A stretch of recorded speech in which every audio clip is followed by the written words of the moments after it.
উলধ্বনি জয়ধ্বনি করবেন। জয় জয় অনাদিরাদি রাধা কৃষ্ণ প্রেমানন্দে একবারে হরি হরি বলম। জয় জয় গৌর নিতাই সীতারাতানন্দে একবারে হরি হরি বলম। জয় জয় মাতা পিতা আপন আপন গুরুজন গুরুদেব প্রেমানন্দে একবারে হরি হরি বলম। হরি বল।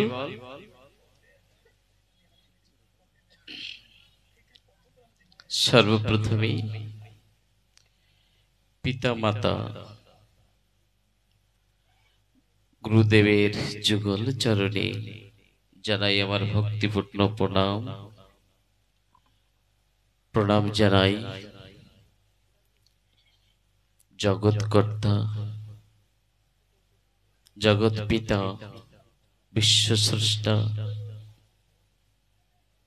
অনাদির আদি সচিদানন্দ বিগ্রহ যুগপুরুষ সে রাধা কৃষ্ণের যুগল চরণে প্রণাম জানাই, যিনি বহুদিন ধরে অক্লান্ত পরিশ্রম করে এই মহতী অনুষ্ঠানের আয়োজন করেছেন। গৃহকর্তা সহ এই গৃহের সকল ভক্ত ভক্তা মায়েদের চরণ কমলে প্রণাম জানাই। জানার ডাকে ছুটে এসেছেন সকল বিদগ্ধ পণ্ডিত শিল্পীবর্গ জ্ঞানীগুণী মহাজন। উপস্থিত আছেন আমাদের সকলের পূজ্য প্রভুপাদ, যিনি আলোচনা করে শোনালেন। তার যুগল চরণ কমলে প্রণাম জানাই। সাকারে নিরাকারে যে যেখানে যেভাবে বিদ্যমান সকল মহামানবদের যুগল চরণে অধমের প্রণাম। প্রণাম জানাই এই আসরে উপবিষ্ট সকল হরিভক্ত কৃষ্ণ ভক্ত গৌর ভক্ত এবং ভক্তিমতী মায়েদের রাঙা চরণে।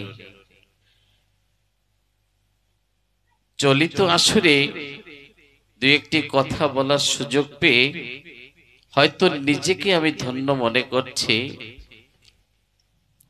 কিন্তু হরি কথা প্রভুপাদ বলেছেন কোথা থেকে শুরু করব, কোথায় সমাপ্ত করব। যে কথার শুরু আর শেষ নেই সে হলো কৃষ্ণ কথা, সে হলো হরি কথা। যুগ যুগান্তর ধরে সাধু গুরু মুনি ঋষি গোসাইগণ যার অন্ত পায়নি সে হলো কৃষ্ণ কথা।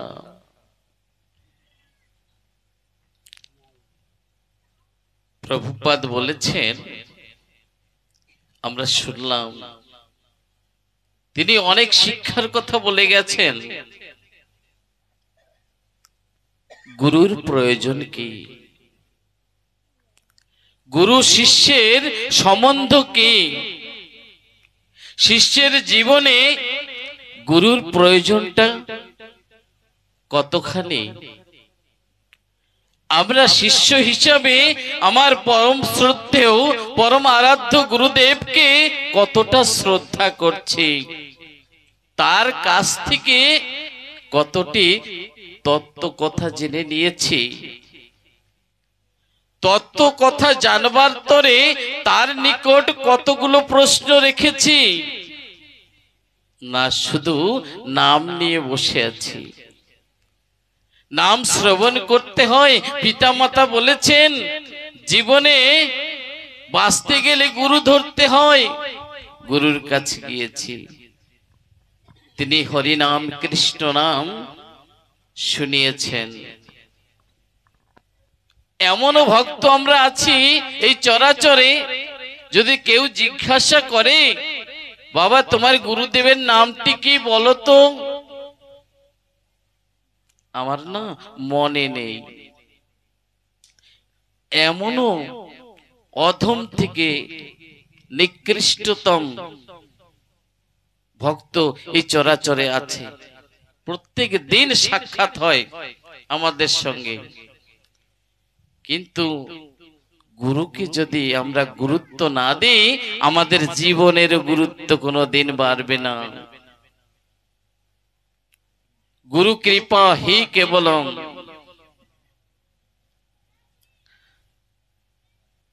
তাই জীবনে জানবার ইচ্ছা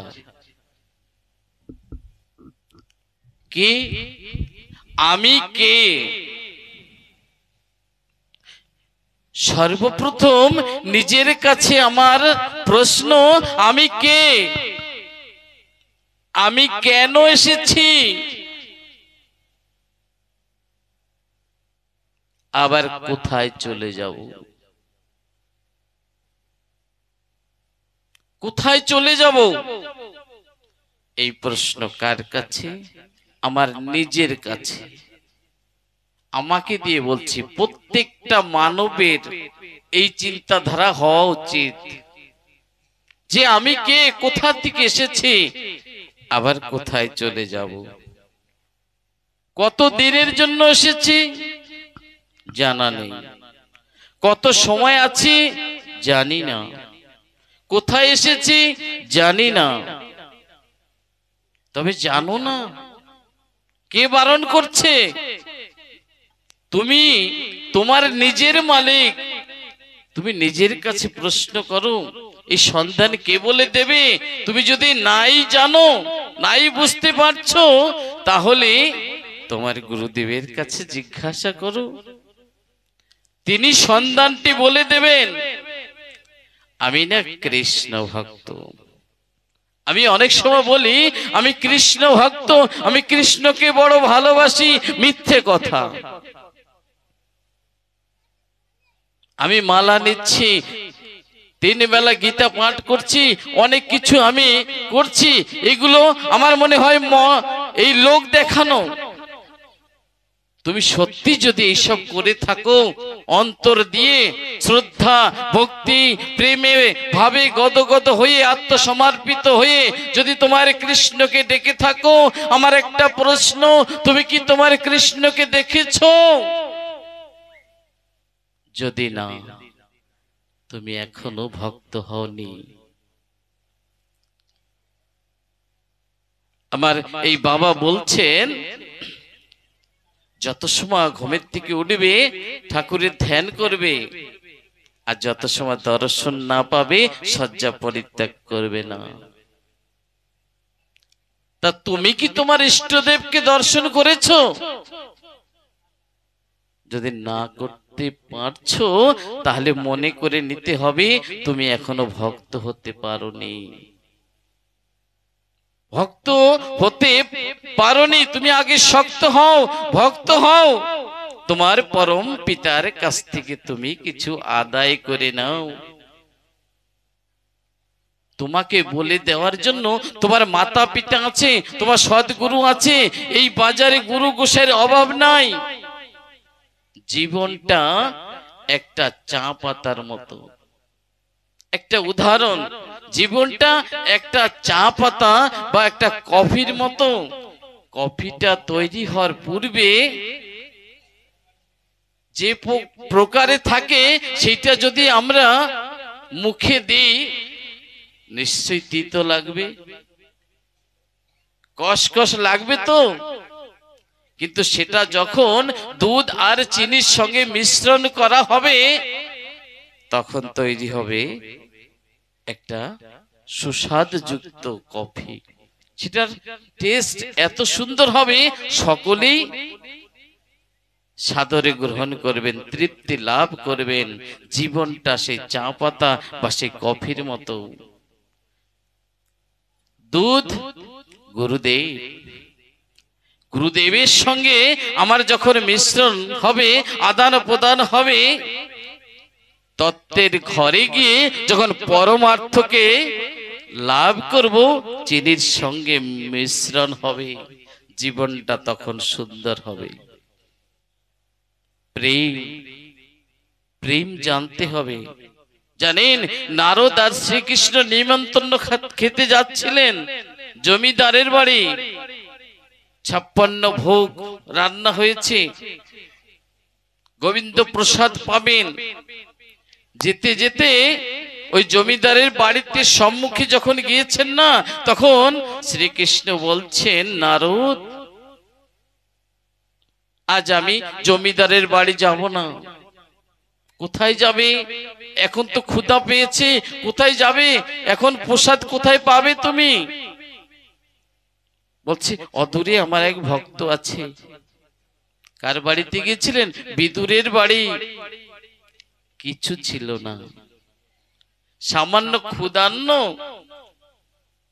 তাই প্রসাদ বানিয়ে দিয়েছেন এবং প্রেম আনন্দে ভক্ত ভগবান গ্রহণ করেছিলেন, তৃপ্তি লাভ করেছিলেন।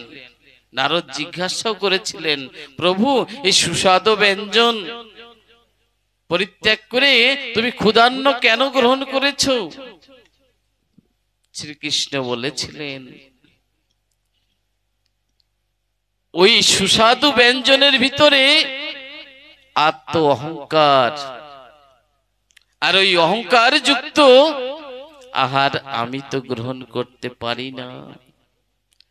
এই ক্ষুধান্ন বিদুরের ঘরে ক্ষুধান্ন যে আমি কত তৃপ্তি করে পেয়েছি, তার প্রেম, তার শ্রদ্ধা, তার ভক্তি এতখানি ছিল, এত অধিক ছিল, ওই 56 ভোগ তার কাছে কিছু না। আর একদিন বিদুরাইন কি করছে, ঘরের পিছু গিয়েছেন।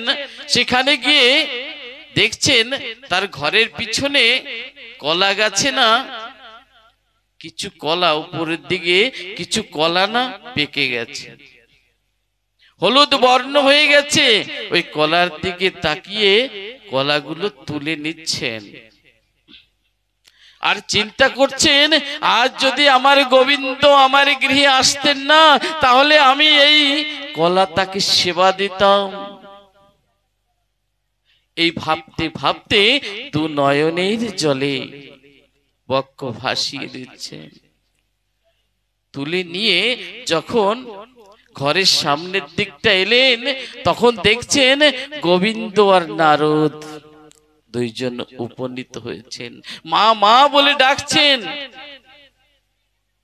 বিদুরাইন মনে মনে চিন্তা করছেন, আমি স্বপ্ন দেখছি না তো, না এটা বাস্তব।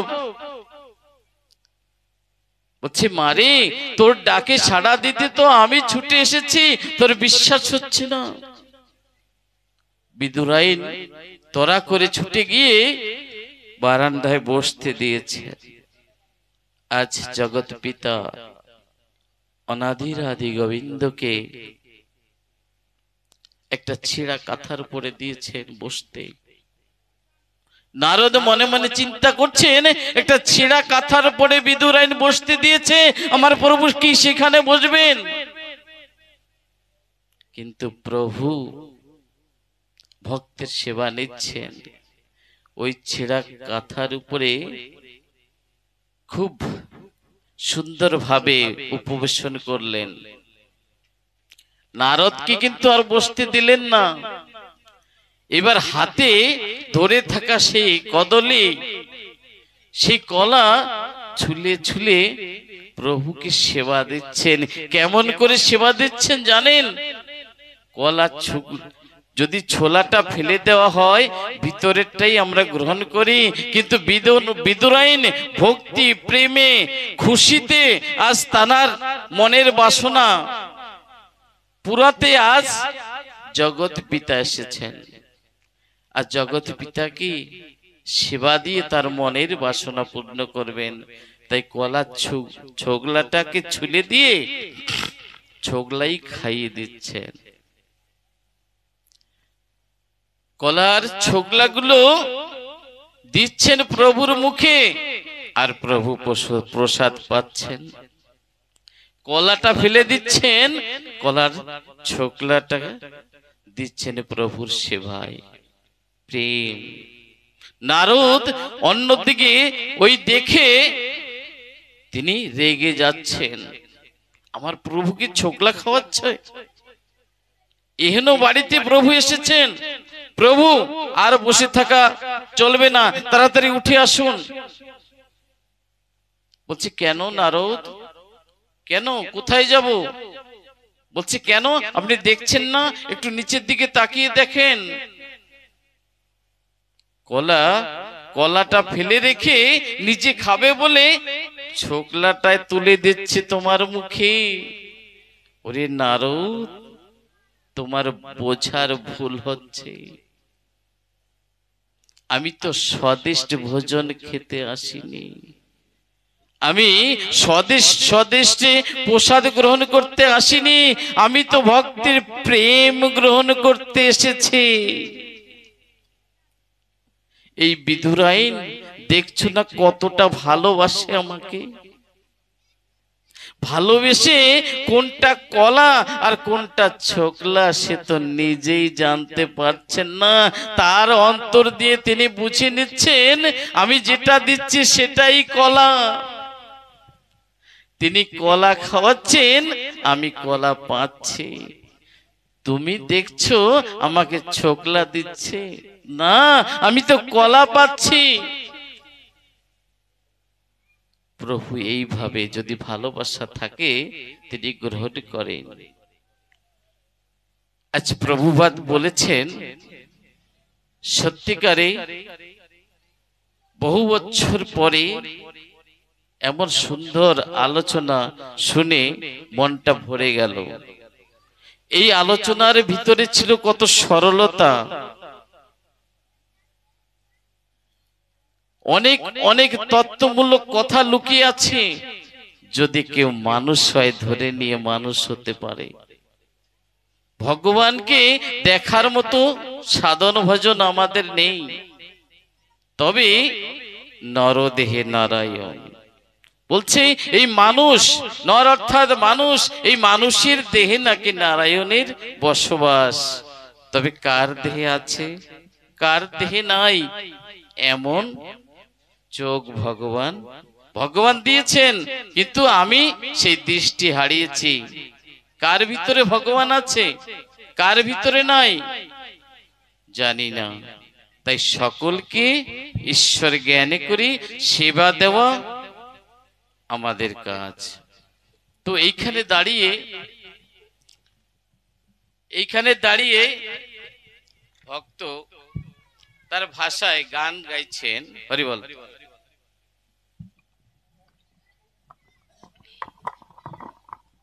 এই মানুষকে সেবা দিলে, যদি ঈশ্বর জ্ঞান করে যদি আমরা সেবা দিই না, তাহলে ঈশ্বর সন্তুষ্ট হয়।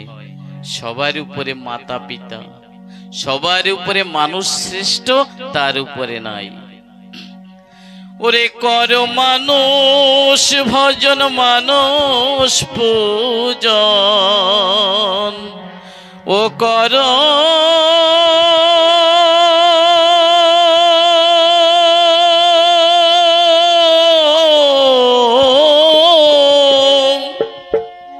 ওরে কর মানুষ ভজন মানুষ পূজন,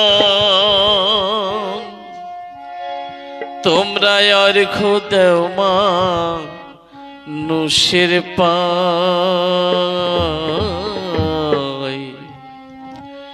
এই মানুষ ভজিলে মন সেই মানুষ পাওয়া যায়। এই মানুষ ভজিলে মন সেই মানুষ পাওয়া যায়। ও কর মানুষ ভজন মানুষ পূজন, ও কর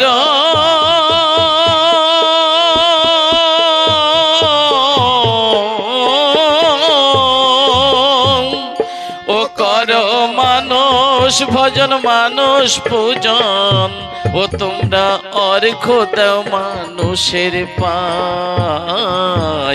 এই মানুষ ভজিলে মন সেই মানুষ পাওয়া যায়।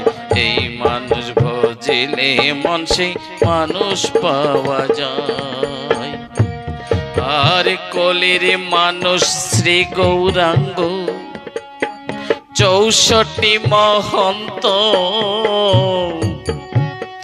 ওরে ও যার নামের গুণে জগা মাথা হয়েছিল শান্ত, ওরে হয়েছিল শান্ত। কলির মানুষ শ্রী গৌরাঙ্গ 64 মহন্ত,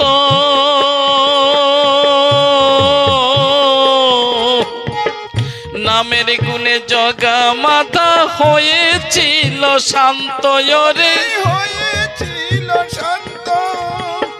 ও কত মরা মানুষ হলো জ্যান্ত, ও কত মরা মানুষ হলো জ্যান্ত। ওই উঠে হরিচাঁদ মানুষের পায়, এই মানুষ ভজিলে মন সেই মানুষ পাওয়া যায়, এই মানুষ ভজিলে মন সেই মানুষ পাওয়া যায়। ও কর মানুষ ভজন মানুষ পূজন, ও কর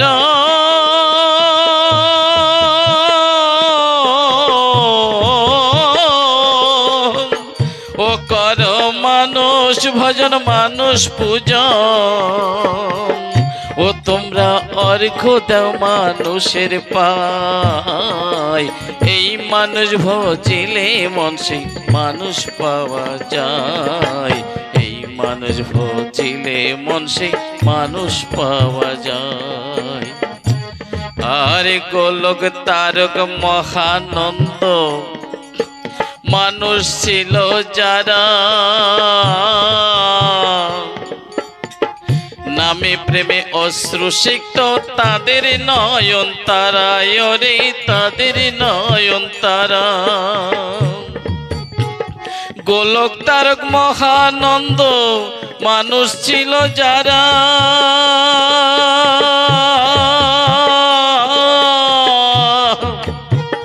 নামে প্রেমে অশ্রুসিক্ত তাদের নয়ন তারা, ওরে তাদের নয়ন তারা। ও হয়ে হীরা মন্তাই দিশে হারা, ও হয়ে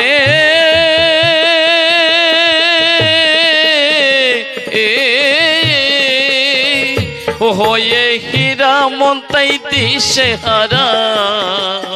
প্রেম সাগরে তরিবাই, এই মানুষ ভজিলে মন সেই মানুষ পাওয়া যায়, এই মানুষ ভজিলে মন সেই মানুষ পাওয়া যায়। ও কর মানুষ ভজন মানুষ পূজন, ও কর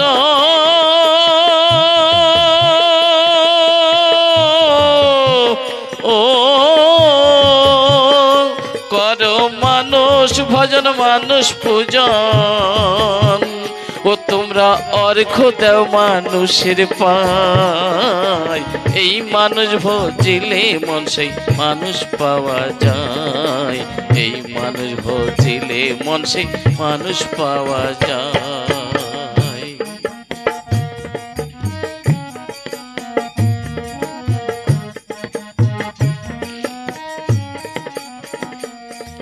আর রামপ্রসাদ রামকৃষ্ণ আর বিবেকানন্দ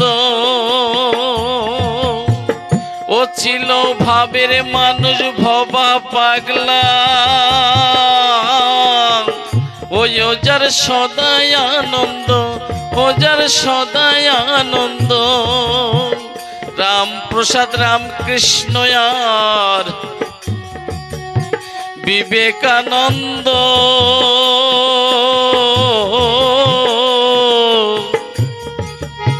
ও ছিল ভাবের মানুষ ভবা পাগলা, ও যার সদাই আনন্দ, ও যার সদাই আনন্দ।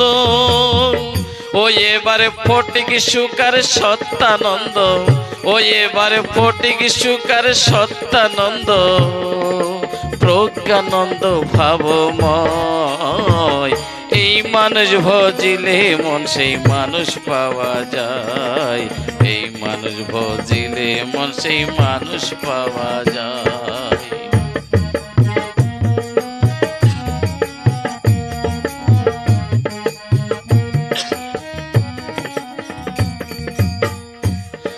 এবার অসীম বলে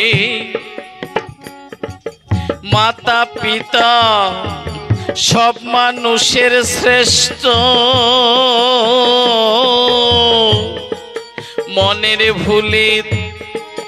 মনের ভুলে তাদের মনে দেই না যেন কষ্ট, ওরে দেই না যেন কষ্ট।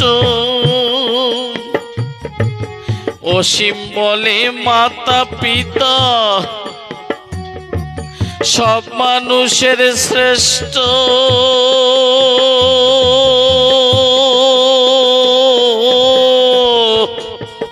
মনের ভুলে দেই না যেন তাদের মনে কষ্ট, ওরে তাদের মনে কষ্ট।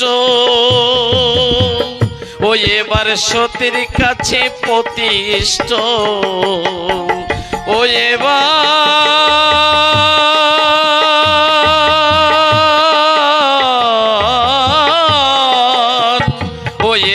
সতীর কাছে প্রতিষ্ঠ, লিখেছে শাস্ত্রের পাতায় এই মানুষ ভজিলে মন সেই মানুষ পাওয়া যায়, এই মানুষ ভজিলে মন সেই মানুষ পাওয়া যায়, এই মানুষ ভজিলে মন সেই মানুষ পাওয়া যায়। হ্যালো। জয় হরি বল।